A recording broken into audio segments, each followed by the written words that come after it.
They said the castle had been silent for half a century, nothing left but moss, stone, and ghosts. But silence, you see, has a way of keeping secrets. When a Black American veteran, lonely and worn, stepped through its doors with his loyal dog, Max, something extraordinary happened. It was the wind, humming through the old stone halls like a memory that refused to die. His dog stopped and froze.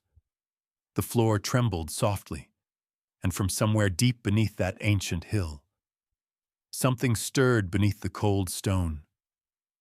He thought he had come for silence, but instead he found the voice of a man long gone, asking him to protect the one thing this world still forgets too easily: the kindness that echoes when no one's left to listen. Where are you watching from tonight? Tell us below. And if this story still warms your heart, hit subscribe so you'll never miss the next voice that rises through the silence. The last breath of autumn clung to the trees like old gold refusing to die. The road north was narrow, winding through a landscape of fading colors and empty fields where the first hints of frost glimmered on the grass. Raymond Cole drove with the steady patience of a man who had learned long ago that speed never outruns memory. The hum of the truck was the only sound, a low murmur beneath the whisper of the wind that curled around the windows like a ghost testing the seams of his resolve. The sky above Maine was a pale gray sheet, heavy with unspoken things. He had left the city behind at dawn, the noise, the strangers, the small talk that meant nothing. There was something about the quiet stretch of northern wilderness that called to him, something familiar in its loneliness. Every mile he drove felt like peeling back a layer of his own skin, revealing the rawness that war had left behind. He had spent years trying to forget, and now he was driving straight toward the one place that promised nothing but silence. Or so he thought. The air thickened as the truck climbed the final rise. The forest thinned, and the castle on Coldwater Hill came into view. Gray and vast against the bruised sky, its towers rising like the ribs of a forgotten beast. The windows were clouded, the stone walls streaked with moss and time. It looked less like a home and more like a question carved in granite, waiting for someone foolish enough to try answering it. Raymond parked the old truck at the base of the hill and turned off the engine. For a moment, there was only the ticking of the cooling metal and the long breath of the wind. In the back seat, Max stirred. The German shepherd, 6 years old, sable coat with a dark ridge down his back, leaned forward and rested a paw on Raymond's shoulder. It was an old habit from the days when nightmares came nightly, and the dog's presence was the only thing that could pull him back. Raymond reached up and covered Max's paw with his hand. "Almost there, partner," he murmured. The dog's amber eyes met his, steady, loyal, understanding in a way words could never be. When he stepped out, the air smelled of pine and cold water, the kind of smell that reminded him of military camps before dawn. He stood for a moment, looking at the castle. The front gates were iron, their hinges rusted, vines snaking through the bars like veins frozen in mid-beat. Beyond them, a long gravel path disappeared into shadow. The castle's roofline tilted slightly under its own age, and a narrow bell tower reached up, its peak lost in the drifting mist. The place was silent, yet not dead. It had the strange, alert stillness of something that might wake if you spoke too loudly. He pushed the gate. It creaked like a sigh. Gravel shifted under his boots as he walked toward the heavy oak doors. Each step echoed faintly, swallowed quickly by the thick air. When his hand met the iron handle, it was cold enough to bite. He pressed down, and the door opened with a slow, reluctant moan. The first rush of air hit him like breath, sharp, cold, but oddly purposeful. It wasn't the wild gust that comes from an open door, but something that moved as if it had waited for this exact moment. Dust swirled in the beam of his flashlight, glittering like ash caught mid-prayer. Raymond froze. His instincts, trained by years of war, told him to listen. Then he heard it, faint at first, beneath the wind. A sound that didn't belong to broken pipes or old stone. A low hum, steady and deliberate, deep as a sigh from the earth itself. It wasn't random. It had rhythm, tone, the ghost of a song buried in the bones of the castle. Max stepped forward, ears pricked, tail still.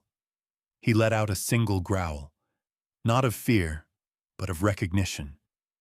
The kind of sound dogs make when they sense something familiar but can't place it. Raymond crouched beside him. "You hear it too, don't you, boy?" he whispered. The hum deepened. A faint vibration shivered through the floor beneath them. Raymond laid his palm on the cold stone. It felt alive, pulsing softly, like a heartbeat trapped beneath the ground.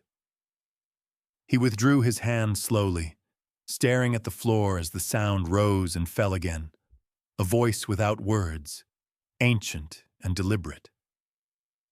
The light flickered as the wind shifted through the halls.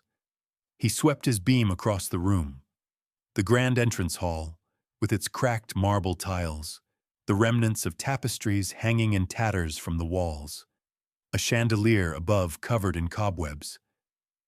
The place should have felt empty, but it didn't. It felt inhabited, not by people but by something older, quieter, and infinitely patient. He took a slow step forward. The hum followed him, trailing beneath his boots like a companion. The deeper he went, the clearer the sound became. Not mechanical, not natural. Something in between, as if the wind itself had learned to remember a tune. The air was colder here, heavy enough to taste. He reached the grand staircase. The steps were worn, smooth in the center where countless feet must have passed. He placed his hand on the rail. The wood was dark and splintered, but it thrummed faintly under his touch, vibrating with the same resonance that filled the air. He lifted his gaze to the landing above, where the faint outline of portraits hung. Their faces were blurred by dust, but one, just one, seemed to look back. A man with solemn eyes, a brass bell hanging from his belt, painted hands resting on an anvil. Raymond tilted his head. "Elijah Cole," he murmured, recognizing the name engraved faintly beneath the frame, his grandfather. He had never met the man, only heard whispers of him. A craftsman, a tinkerer, a dreamer who built a castle for the wind. But seeing that portrait now, with the hum alive in the walls, felt like standing inside a question he wasn't sure he wanted answered. Max barked once, sharp and low. Raymond turned. The hum swelled, louder, closer, and the chandelier above them trembled. A faint dusting of plaster fell from the ceiling. Then, as suddenly as it began, the sound receded, drawn back into the deep stones like breath into lungs. The silence that followed was heavier than before. He stood there for a long time, his heartbeat matching the rhythm of what he'd just heard. A soldier's instinct told him to retreat, but something else, something gentler, told him to stay. He wasn't afraid. What he felt was recognition. He glanced down at Max, who had settled beside him, tail curled, ears still alert. "Guess we're not alone after all," Raymond said softly. The dog gave a quiet whine, eyes fixed on the floor. Raymond walked toward the nearest window. It was tall and narrow, fogged from within. When he wiped the glass with his sleeve, he saw the lake below, still silver under the dim sky. The wind moved across its surface, rippling patterns like breath against glass. For a fleeting moment, he thought he saw movement beneath the water, a flash of light, the hint of reflection. But when he blinked, it was gone. He turned back toward the center of the hall. The hum returned, faint again, steady as a pulse. Raymond closed his eyes, listening. There was meaning in that sound. He could feel it, not in his ears, but in his chest, like a memory stirring from a long sleep. He exhaled slowly. He had come here for silence, but the silence had a voice, and it was waiting for him to listen. Morning came thin and gray, the kind of light that belonged more to memory than to the present. The wind swept down from the ridge, carrying the scent of damp stone and pine needles, whispering through the cracks of the old castle, as if trying to awaken something that preferred to dream. Raymond stepped outside with Max at his heel, his breath rising in pale ribbons. The air was sharp, the silence heavier than it had been the night before. Somewhere beyond the hill, the world was waking. But here time still moved as slow as breathing through glass. He walked down the winding dirt road that led toward the town of Hollow Creek. The tires of his old truck crackled over frost-hardened gravel, the sound too loud in the morning stillness. Hollow Creek was small, built around a single main street lined with brick buildings whose paint had long since faded into the same gray as the sky. A diner, a post office, a hardware store, and at the corner, the town library with its green-painted doors and an old brass bell above the entrance that hadn't rung in years. When Raymond stepped inside, the smell of paper and dust wrapped around him like an old quilt, and for the first time in a long while, he felt the weight of something human again. Behind the counter sat a woman, her spine straight as a ruler, her hair gathered into a tight silver bun. Her name tag read Martha Ellison, and her eyes, a steely blue, lifted to meet him with a precision that made him pause. She was in her late 70s, perhaps older, dressed in a thick gray cardigan and a skirt that brushed her ankles. Her fingers, veined and steady, turned the page of a leather-bound catalog before closing it with a soft thud. "You're not from here," she said. Not a question, but a statement that already knew the answer. "No, ma'am," Raymond replied, removing his cap. "Just moved up to the hill." Her gaze sharpened. "The coal castle?" He hesitated. "That's what they call it?" "That's what everyone's called it since your grandfather built it," she said, reaching beneath the counter. After a moment, she placed a worn brown folder on the desk. The paper edges were yellow and brittle, as if they might crumble under breath. "You bought the Cole property then?" "Yes, ma'am. Raymond Cole." At the sound of his name, her expression softened, just slightly, but her voice stayed measured. "I thought so. You look like him. Elijah Cole. Folks used to call him the Bellmaker." Raymond frowned. The title sounded half like a fable, half like a warning. "Bellmaker?" Martha nodded, leaning back in her chair. "He made them by hand. Hundreds of them. Small, large, some that never made a sound until the wind found them. Said he was teaching the air how to sing." Her eyes drifted past him for a moment, as though she could still hear the faint echo of those bells from years long buried. Then one winter, the wind stopped. He stopped, too. Raymond looked down at the folder. The label had almost faded, but his family name still lingered there, Cole. He opened it carefully. Inside were blueprints, sepia-toned photographs, newspaper clippings. One image showed a younger man standing before the castle, hammer in hand, a faint smile beneath a soot-marked face. The resemblance was uncanny, the same strong jaw, the same eyes shaped by solitude. "He was my grandfather," Raymond said quietly, "but I never knew him. My father didn't talk much about the past." "Then the silence must run in the family," Martha replied. There was no malice in her tone, only a kind of sad humor that came from having outlived too many answers.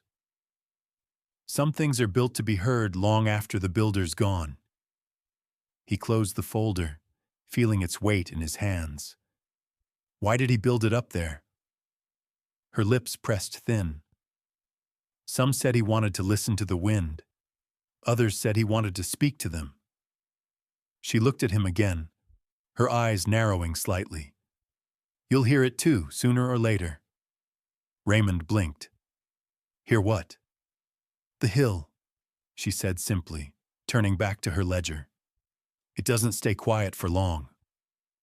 By the time he drove back up the winding road, the sky had turned the color of tarnished brass.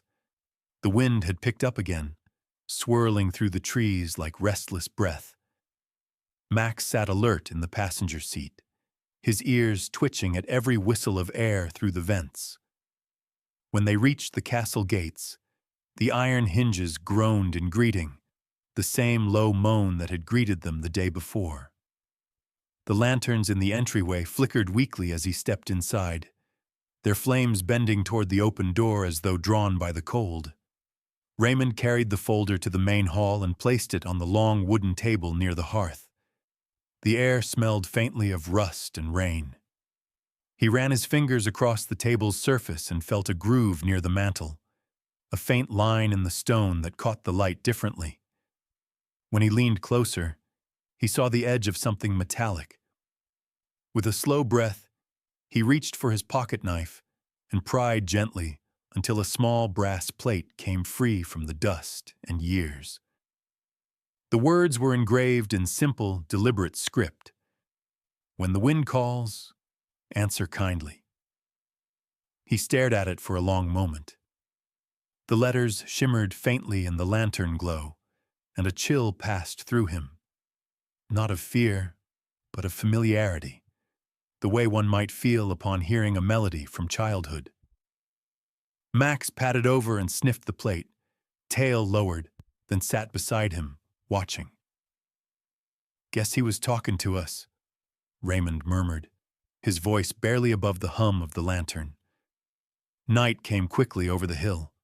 The clouds hung low, and the castle seemed to hold its breath. Raymond sat near the fireplace, the brass plate resting on his knee, the folder open beside him. He read through the brittle pages until the words blurred into the rhythmic sway of the flames. Somewhere in the distance, a shutter banged softly against the stone wall. Max lifted his head, ears twitching. The sound began again. The hum, low, steady, deeper than before. It rose from the floor beneath him, rippling through the room like the vibration of a plucked string. Raymond froze, lantern light flickering across his face. Max stood, tail stiff, nose pointing toward the center of the room. The dog's muscles tensed as the hum twisted, shifting pitch, becoming something almost human, a cadence that carried breath and shape. Then, in the brief stillness between beats, a whisper broke through. A voice, soft and fragile, stretched thin by time. "Raymond." He straightened, heart hammering. The lantern shuddered, its flame thinning to a trembling thread. The voice faded, swallowed by the wind that moved through the halls with aching slowness. Raymond's hand shook as he set the lantern down. For the first time in years, the soldier felt something his body had forgotten how to register. Fear, yes, but mingled with recognition, the kind that comes when the past calls you by name. He stood there in the flickering light, the hum pulsing faintly beneath his feet, and realized the silence he had come searching for was gone. And perhaps it had never really existed at all. 2 mornings passed in uneasy quiet. The wind, that once hummed softly through the castle now carried an undertone, a pulse that seemed to breathe with the rhythm of the earth itself.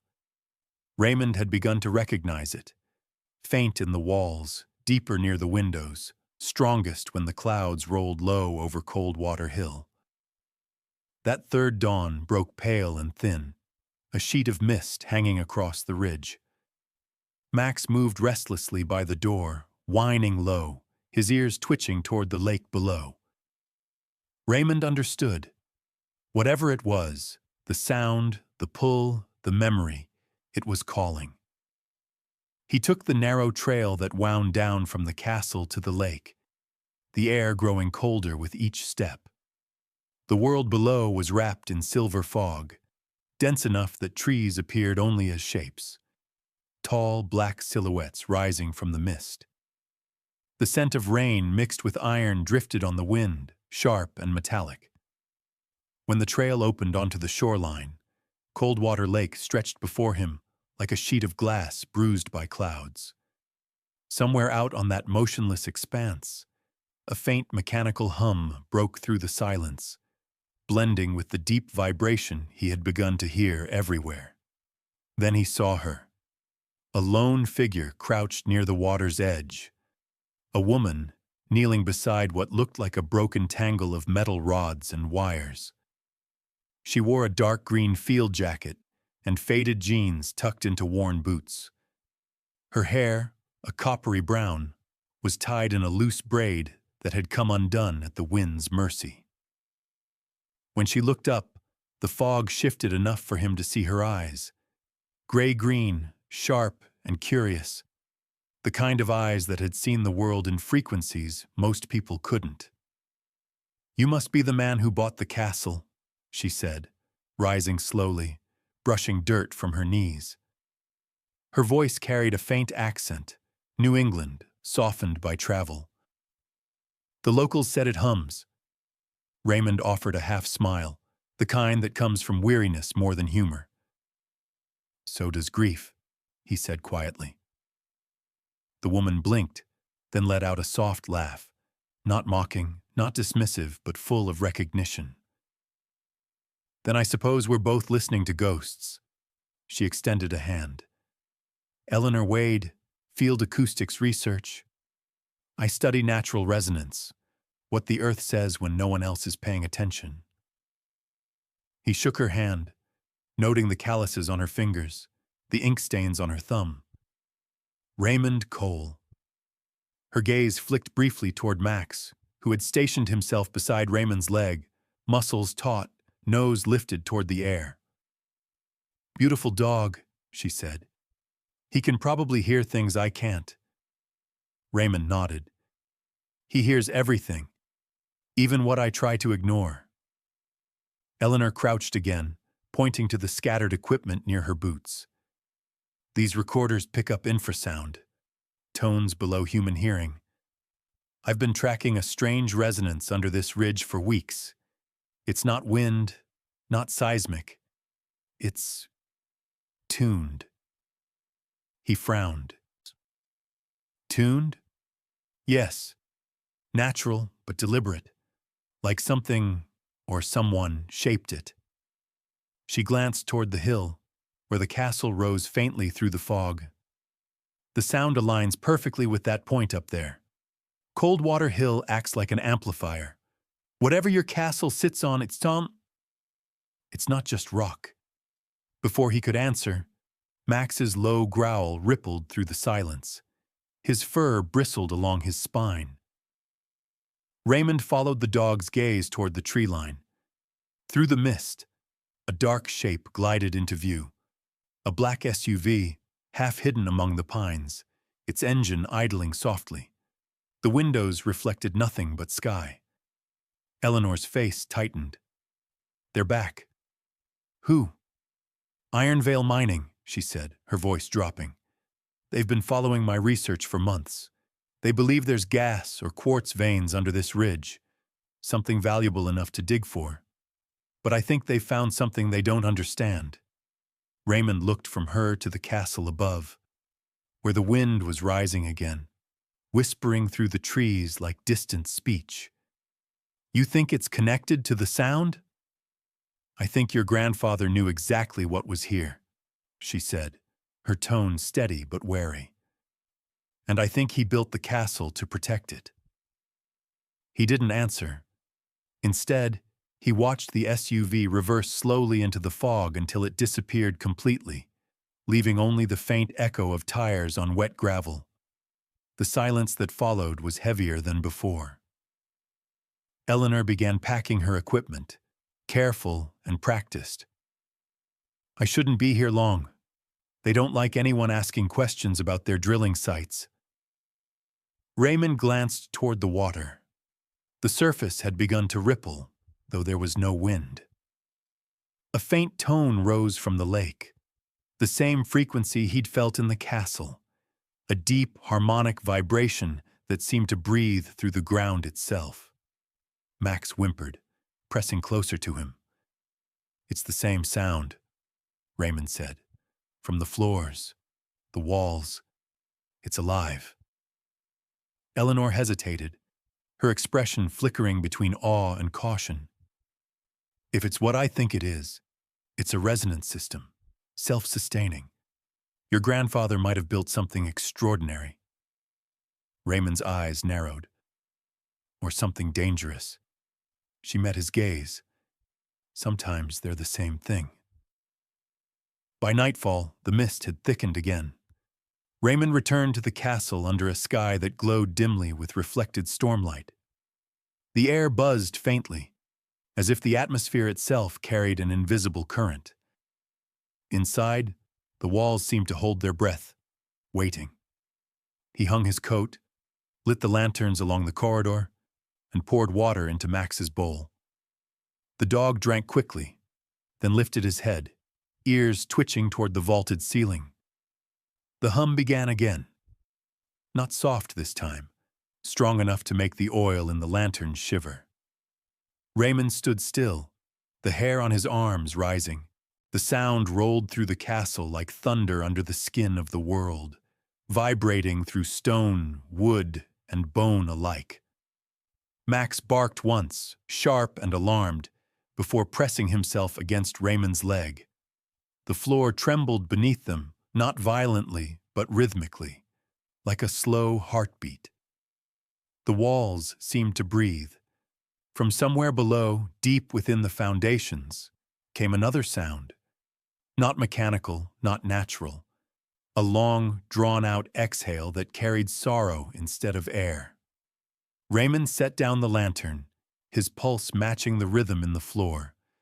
The flame swayed, stretching thin, shadows dancing across the stone arches. The hum dropped into silence, replaced by that mournful sigh, low and human, as though the ground itself was grieving. He knelt, placing his palm flat on the cold stone. It was warm beneath the surface, alive. Max whimpered, his head pressed against Raymond's knee. I hear you, Raymond whispered into the quiet. I'm listening. The air shifted again, a faint echo answering him, too soft to be words but heavy with intent. Then, slowly, the vibration faded, leaving only the stillness of the castle and the faint rhythm of his own breathing. Outside, the wind picked up, sweeping across the lake with a sound almost like a voice calling through distance, a sound that would not let him sleep. The afternoon carried a strange calm, the kind that comes before the earth remembers to tremble.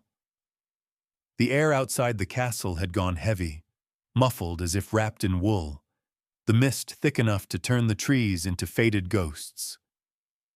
Inside, Raymond stood beside Eleanor in the old wine cellar, their lanterns flickering over the walls of crumbling stone and rows of dusty bottles gone colorless with time.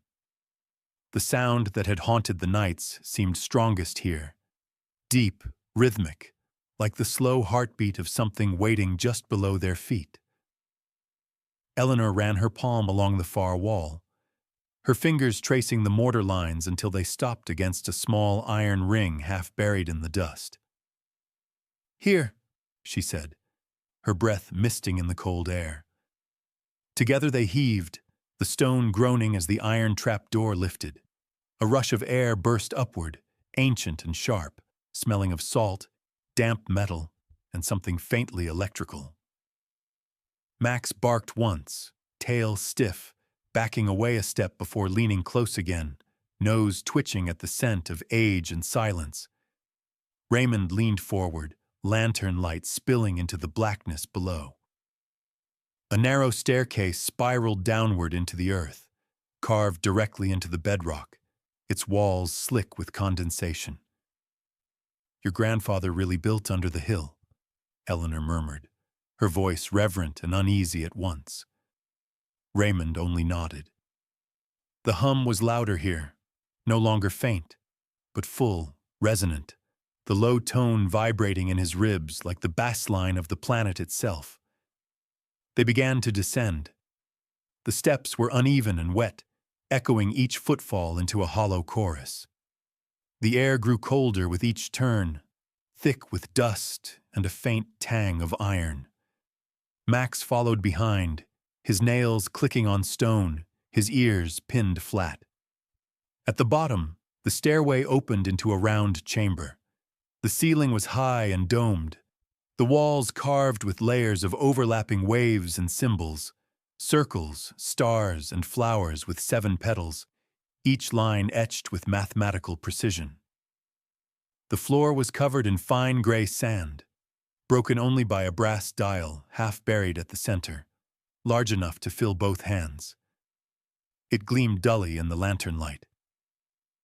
Eleanor stepped forward, kneeling by the dial, eyes wide behind her smudged glasses.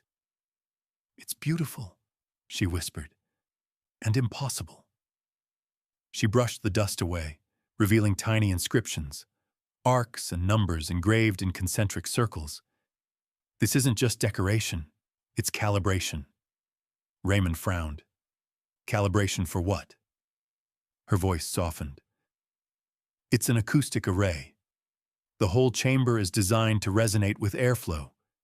Your grandfather built this to catch the wind, and maybe to send it back." He crouched beside her, running a hand over the brass surface. The metal was warm, faintly pulsing beneath his fingertips, like the living skin of the earth. As he turned it slightly, the tone shifted, a slow, harmonic rise that vibrated through the walls, through his bones, through the breath in his lungs. Max whimpered and pressed close to his leg, trembling. Eleanor's eyes widened. "Do you feel that?" Raymond nodded. "It's alive." She swallowed hard, the reflection of the lantern dancing in her pupils. "No, it's responsive." She looked up at the walls. "It's using the entire hill like a bell tower. The tunnels, the rock strata, even the castle above. Every gust of wind that passes over the ridge is amplified down here, transformed into sound." Raymond turned the dial another inch. The vibration deepened, rolling through the chamber like thunder trapped in a bottle. Dust cascaded from the ceiling. "He built a machine that listens," he said quietly, "or a grave that sings." Eleanor looked at him, her expression a mix of admiration and dread. "Either way, it's awake." The tone changed again, sharper now, fragmented. The lantern flame jumped, flickering violently as the floor beneath them gave a small, unmistakable shudder. A rumble followed, faint but distinct, from somewhere high above. Eleanor stiffened. "That's not the array," she said. "That's them, the mining rigs." Raymond looked up instinctively, as though he could see through the ceiling of stone. "Iron Veil." His voice came out like a growl. Eleanor nodded, already gathering her gear. "If they're drilling near this ridge, they could collapse the chambers. The vibrations alone might destabilize the whole structure." He helped her to her feet, the lantern swinging between them, shadows rippling across the carvings like living things. Max barked again, louder this time, and the air trembled with each echo. Raymond turned the brass dial back to its resting point, but the resonance didn't fade. It lingered, a deep, mournful hum that seemed to follow them up the stairway as they climbed, pulsing with the rhythm of their footsteps. By the time they reached the cellar, the sound was distant again, dulled by layers of stone. Eleanor wiped her hands on her jacket, her breath quick. Whatever your grandfather built down there, it's reacting to what they're doing. It's like the whole hill's alive and it knows it's being wounded. Raymond stared at the trap door as he lowered it back into place, the hinges groaning in protest. They're drilling into his grave, he said quietly, and into whatever's keeping this hill alive. Eleanor looked at him, but said nothing. She could see the change in his expression, the soldier surfacing beneath the quiet man, the one who had spent a lifetime holding the line between destruction and mercy. She opened her mouth to speak, but he was already walking away, lantern in hand, the light swaying as he disappeared up the cellar stairs. Night fell like a slow tide. The sky over the ridge was iron gray, the lake below reflecting faint streaks of amber light from the distant town. Raymond sat by the arched window of the study, the lantern burning low beside him. Max lay at his feet, head resting on his paws, eyes fixed on the door as though guarding something unseen. Outside, the wind shifted, whispering against the castle walls with a tone both familiar and foreign. He reached out, fingers resting against the cold glass. The hum began again, faint at first, then stronger, carrying through the frame, through the air itself. But this time, it wasn't the resonance of the array. It was a voice, low, steady, calm as breath. It spoke his name. Raymond. He closed his eyes. The sound was not frightening. It was steady, sure, full of memory and command. Then the whisper came again, soft but clear, a man's voice shaped by time, firm as a father's hand. Protect the wind, Raymond. It remembers us all. The hum faded into silence. The lantern flame steadied. Max lifted his head briefly, then lay down again. Outside, the wind rose over Coldwater Hill, not in anger, but in mourning, carrying with it the echo of a promise renewed. Morning came not with sunlight, but with the growl of engines and the scream of steel teeth biting into frozen ground. The air outside the castle vibrated with motion, the heavy rumble of trucks climbing the lower ridge, the piercing whine of drills sinking deep into the bones of Coldwater Hill. Raymond stood by the arched window, jaw tight, watching the horizon vanish beneath clouds of churned dust and diesel. Each tremor that reached the castle carried a rhythm of violation, slow, steady, merciless. Max whined at his side, pacing, nails scraping the stone floor like small sparks of panic. He grabbed the phone, its cord curled like a snake, and dialed a number he hadn't used in years. "Clara," he said, voice low but edged with command. "They're going to crack the hill open." Minutes later, a sheriff's truck tore up the gravel road. Clara Boone stepped out, tall, weathered, the kind of woman whose presence steadied a storm. She was in her late 40s, skin sun-browned and lined by wind, hair tucked under a tan sheriff's hat. Her badge caught the pale light like an old scar. "You picked one hell of a morning, Ray," she said, scanning the ridge with wary eyes. "Ironvale filed for emergency mineral rights yesterday. They've got legal ground, but not moral." Raymond's reply was barely more than a breath.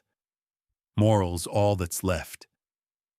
Before she could speak again, Eleanor burst from the cellar stairs, her laptop clutched against her chest, the screen still flickering with chaotic graphs. "The resonance is collapsing," she gasped. "The harmonics are breaking apart. If they keep drilling, the tunnels will implode. The wind system could trigger a full landslide. The whole ridge might come down." Clara's eyes narrowed. How bad? Eleanor shook her head, voice trembling. "If it goes, it'll take the lake with it. Everything below the hill." Raymond didn't wait for more. He turned toward the cellar door, the weight of purpose in every step. "Then we stop it." The air inside the castle felt different now. Tense, charged, like the silence between thunderclaps. He descended the spiral stairs 2 at a time, lantern swinging wildly, its light flickering against the stone. Max followed, reluctant but loyal, ears flattened, tail low. The deeper they went, the clearer the sound became. A frantic, uneven pulse that echoed from the earth like the last heartbeat of a dying giant. In the chamber below, the brass dial no longer hummed. It shook. The carvings on the walls seemed to shimmer with the vibration, as if the hill itself were straining to stay whole. Dust drifted down in thin veils. Eleanor arrived behind him, panting, the glow of her laptop painting her face blue. The frequency graph was spiking, peaks overlapping like waves before collapse. "It's losing coherence," she said. "The mining drills are feeding conflicting vibrations into the system. It can't stabilize." Raymond crouched beside the dial, pressing both hands against the warm metal. It throbbed under his palms, a living pulse out of sync with itself. "What if we retune it?" he said. Eleanor hesitated. "It's dangerous. You'd have to amplify the counterwave manually. 1 full rotation, maybe 2. But if it overshoots..." "Then it'll do what they're about to do anyway," he cut in, his voice calm but heavy. "Only faster." Max barked, sharp and urgent, as another tremor shook the chamber. A crack snaked down one wall, thin as a hairline but long as a memory. Dust rained down like ash. Raymond looked at Eleanor. "You said this was built to listen. What happens when it finally decides to answer?" Eleanor's breath caught. "Ray." He didn't wait. His hands gripped the dial, muscles tightening, knuckles white against the brass. The metal burned cold, resisting for a moment, and then turned. 1 full rotation. The chamber roared to life. A tone erupted from the earth, low and impossibly deep, vibrating through marrow, through air, through sound itself. The walls shuddered. The symbols carved into stone glowed faintly, as if catching invisible light. Above them, the castle's floors trembled, windows rattling in their frames. Outside, trees bent under invisible pressure, their leaves scattering like frightened birds. The lake rippled in wide, concentric circles, glowing under a sky that seemed to hum in sympathy. Eleanor clung to the wall, shouting over the thunder of resonance. "Raymond, the feedback..." But he couldn't hear her. The sound wasn't deafening. It was beyond hearing, deeper than the body could bear. His heartbeat matched it. His breath followed it. The tone wasn't destroying. It was harmonizing, balancing. The chaos of Iron Vale's drills above collided with the resonance below, canceling each other in waves of perfect opposition. On the ridge, miners stumbled as their rigs seized and died, engines choking under the unseen pressure. Metal twisted, cables snapped, the ground trembling with power and restraint. The vibration reached its peak, and then, as suddenly as it began, it stopped. Silence. The dust settled in slow motion. Eleanor opened her eyes, disoriented, her laptop screen frozen mid-measure. The line had gone flat. Perfect equilibrium. "Is it over?" she whispered. Raymond released the dial, his hands slick with sweat, his chest heaving. The air in the chamber was warm again, alive but calm. The symbols on the walls had dimmed to stone. He nodded slowly. No collapse, no explosion. From somewhere far above, a faint echo rolled through the earth. Not mechanical, not destructive, but pure. It lingered, soft and round, like the sound of a distant bell carried by wind. Eleanor looked upward, tears shining in her eyes. He built it to protect, not destroy. Raymond's gaze drifted to the brass dial, his reflection warping in, its surface, weary, resolute, human. His voice came quietly, nearly swallowed by the fading hum. "No," he said. "He built it so we'd remember what's worth protecting." The lantern flickered once, then steadied. Max, still trembling, pressed against Raymond's knee, his breathing slow and deep, as though even he understood the weight of the silence that had followed. Above them, the world exhaled, the wind returning to its natural rhythm, carrying away the noise of drills, of greed, of fear, leaving only the echo of harmony between stone, sky, and soul. Spring returned to Coldwater Hill the way forgiveness sometimes does. Not in thunder or triumph, but in silence that grows roots. The snow receded in thin white veins that traced the curves of the ridge, vanishing into the thawing earth. Moss crept over stone walls like time made visible. From the lake rose the scent of wet pine and iron, and the castle, once gray, brittle, and haunted by its own stillness, breathed again. Windows stood open now. The air was warmer, the light longer. The wind had softened from its once mournful tone into something that sounded almost like contentment. The seasons turned as though the hill itself were learning to breathe again. Spring gave way to summer's gentle insistence, and with each sunrise, the castle shed a little more of its loneliness. Ivy wound around the archways, birds nested in the ledges above the balcony, and sometimes when the rain came hard, Raymond sat inside, tools still in hand, listening not to the storm, but to the steady hum that seemed to live beneath it, like an old heart still beating beneath layers of stone. He worked in the daylight, restoring what had once been broken. But what truly changed was not the castle. It was the sound of his own silence, turning, at last, into peace. The mining rights were revoked by early summer. Ironvale's drills were hauled away, leaving the ridges scarred, but healing. The county declared Coldwater Hill a conservation site, and for the first time in decades, the valley was quiet enough for people to hear themselves think. In town, no one quite knew how to speak of what had happened. They called it the hill's protest, or the bell-maker's echo. Children whispered that the mountain had a guardian who spoke through wind. And every so often, when the weather shifted, someone would pause mid-step, listening, certain they'd heard a tone, low, round, endless, moving through the trees like breath. Raymond rebuilt in solitude. His hands, once used to holding weapons and wrenches, now mended stone, polished brass, and sanded wood smooth as prayer. The cracks in the outer walls were sealed with care, the great beams replaced, the floors swept clean of dust that had waited 50 years to be noticed. He did it not for history nor pride, but because healing, he had learned, was a craft one had to practice every day. Max followed him from room to room. The old shepherd was slower now, gray creeping through his coat, his stride cautious but his loyalty unshaken.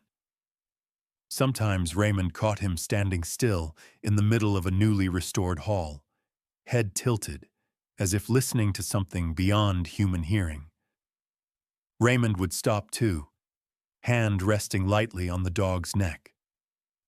The two of them understood that silence wasn't empty. It simply held the echoes of things worth remembering. Eleanor came often, Sometimes she brought a carload of her university students, young, eager, loud with questions that spilled into the air like music. She guided them to the lake, set up her instruments, and let them record the hill's quiet song, its hidden frequencies whispering just below hearing. Her laughter would carry across the courtyard, bright against the stone. The students would ask Raymond about the castle's builder, the mysterious bell maker, but he would only smile and say, "Some people build things to be heard, others build them to be remembered." When the students left and the hill returned to stillness, Eleanor would stay behind. She and Raymond shared long silences by the fire, the kind that asked for nothing. Sometimes she'd speak of the world beyond, cities where the air buzzed with sirens and neon, where no one had time to listen. Raymond would listen quietly, then say, "The world sounds different when you stop trying to outshout it." And she would nod, eyes thoughtful, as Max lay between them, his tail sweeping the floor with a slow, content rhythm. By autumn, wildflowers grew at the castle's base, yellow, violet, and white, and vines draped over the towers like soft armor. The wind had taken on a new voice, no longer mourning, but remembering. The locals called it the Hill's Prayer. They said it rose each evening at dusk, the same hour when sunlight burned gold against the lake and the pines turned black in silhouette. The sound was faint, almost human, as if the land itself were exhaling gratitude. Inside, the old brass dial remained where Raymond had left it, its surface polished by countless touches. Sometimes he descended into the chamber beneath the cellar, lantern swinging beside him, to listen. The hum there was steady now, measured, patient, almost breathing. When his hand rested on the metal, it no longer pulsed with pain. It resonated instead with the rhythm of something whole. He didn't think of his grandfather anymore as a man chasing the wind. He thought of him as someone who had taught it how to speak. One golden evening, when the world outside had turned to fire and glass, Raymond sat on the balcony, elbows on his knees, looking out toward the lake. The air was thick with the smell of pine resin and warm stone. Below, the forest swayed as if guided by an unseen conductor, and from somewhere deep within the valley, a low tone drifted upward, soft, even, eternal. Max lay at his feet, paws crossed, his fur gleaming in the last light. Raymond's fingers moved absently through the coarse hair on the dog's neck, feeling the steady rise and fall of a loyal chest that had weathered every storm beside him. The door opened behind him. Eleanor stepped out, hair tousled from the wind, carrying 2 mugs of coffee. She set one down beside him, leaned against the railing, and smiled. "Still think the wind doesn't remember?" she asked. Raymond's lips curved into a faint smile. His eyes caught the orange reflection of the setting sun. "Maybe," he said softly. "It remembers better than we do." They stood together for a long while, letting the evening unfold.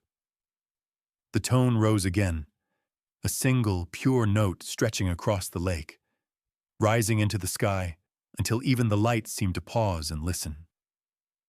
The sound wrapped around them, gentle but vast, and in it was every story the hill had ever held, every loss, every mercy, every act of remembering. Max lifted his head, ears pricked. The wind brushed through his fur, and for a moment, his eyes reflected the lake's gold. Then he sighed, content, and lay back down. Raymond leaned into the silence that followed, the kind that comes not from absence but from understanding. The years of war, the noise, the sleeplessness, all of it felt distant now, as though the wind itself had carried those ghosts away. He thought of his grandfather then, the bell maker who had built a way for wind to speak, and realized that memory was never meant to be carved in stone. It lived in movement, in sound, in kindness passed quietly from one soul to another. The hill would remember him too, in its own language. The creak of branches, the shimmer of lake light, the hush before rain. He smiled, not for himself, but for the world that would go on humming long after he was gone. He didn't need medals, nor monuments, nor names carved into walls. The wind itself was enough, its music carrying his grandfather's dream, his own redemption, and the quiet truth he had carried all his life, that some things never stop calling. They simply wait for someone who still knows how to listen. This is the story of a man who went searching for silence and found a voice that remembered him. A soldier weary of noise, a forgotten castle standing against time, and the whisper of wind that carried a family's promise. Together, they became proof that even the quietest things can still speak. Through his journey, we learned that peace isn't the absence of sound, but the presence of understanding. He didn't inherit wealth or comfort. He inherited something rarer, a miracle carved in stone, built by hands that believed the wind itself could remember kindness. And perhaps that is the truest legacy of all, to protect what cannot speak, to listen when the world turns away, and to leave behind harmony instead of noise. So if this story has touched you tonight, pause for a moment. Feel the stillness around you, and let it remind you that beauty often waits in the quiet. Tell me where you're watching from, and if stories like this still find their way to your heart, hit subscribe so you'll never miss the next one. Until then, may your evenings be gentle, your soul untroubled, and may the wind remember your name too.